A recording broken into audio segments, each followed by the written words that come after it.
Well, greetings, class.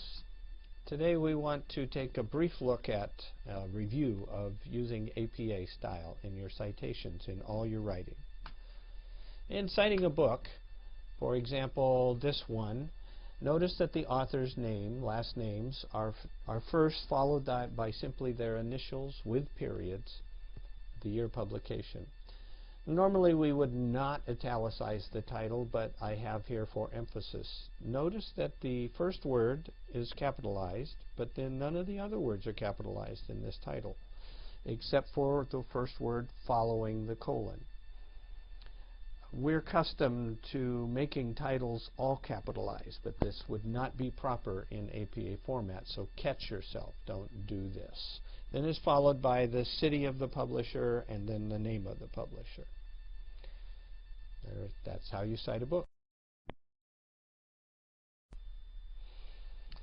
Some cities that do not require states or counties because they're very, very well known, and these are where major publishers exist. So you can see most of those, and if you look in books, then you would just say Boston. You wouldn't say Boston, MA. Or Los Angeles, CA. You would just say Los Angeles, etc.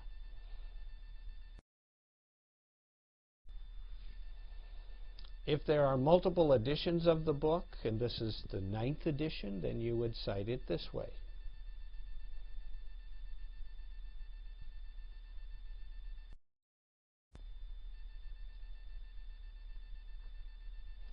What about an edited book? Some book that has chapters or sections by other authors.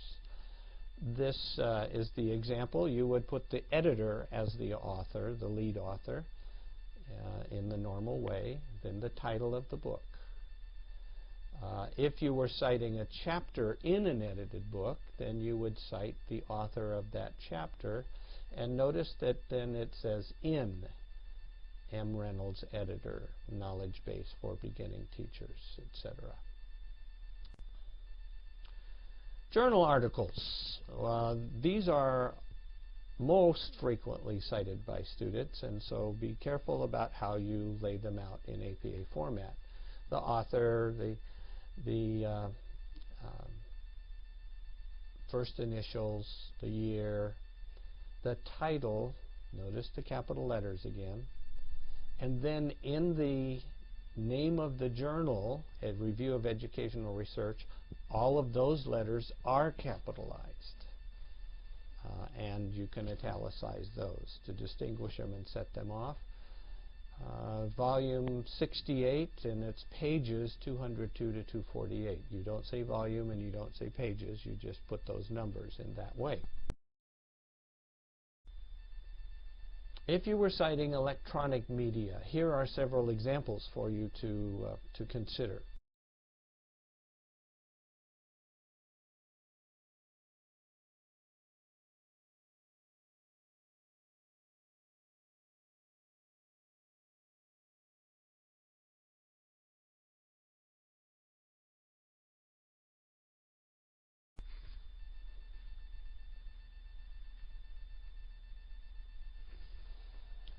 So crediting an idea.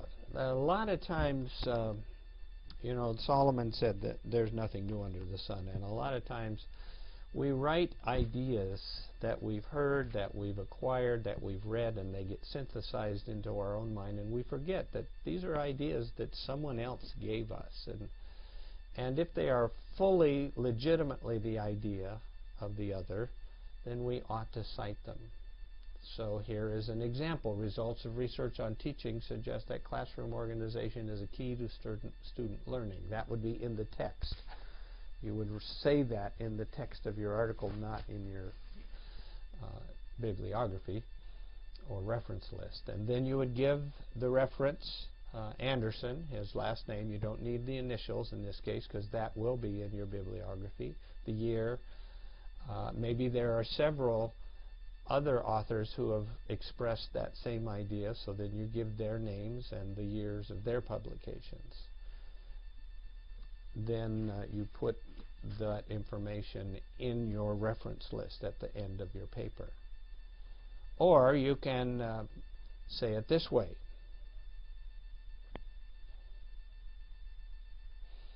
This would be in the text.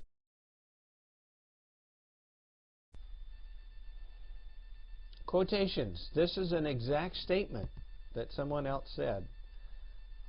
Lots of people these days are hearing things and turning them out as their own when they're not their own information, and it's an easy mistake to make.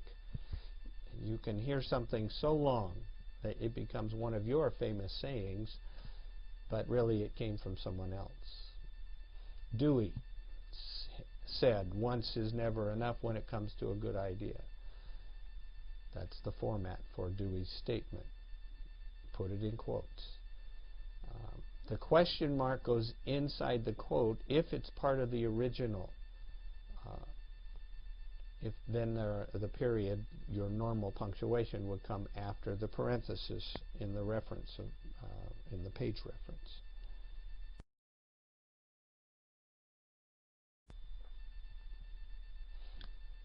So quotations that are long, you would block those, indent them on the left, but not on the right, like this.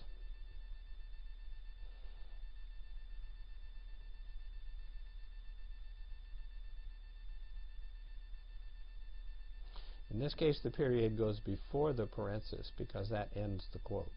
Page 276 is not part of the.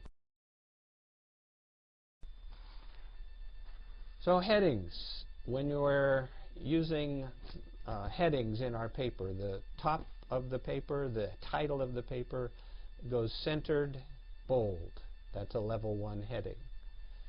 Notice then the level 2 heading, kinds of objectives. That's only italicized here for emphasis. It's not normally supposed to be italicized.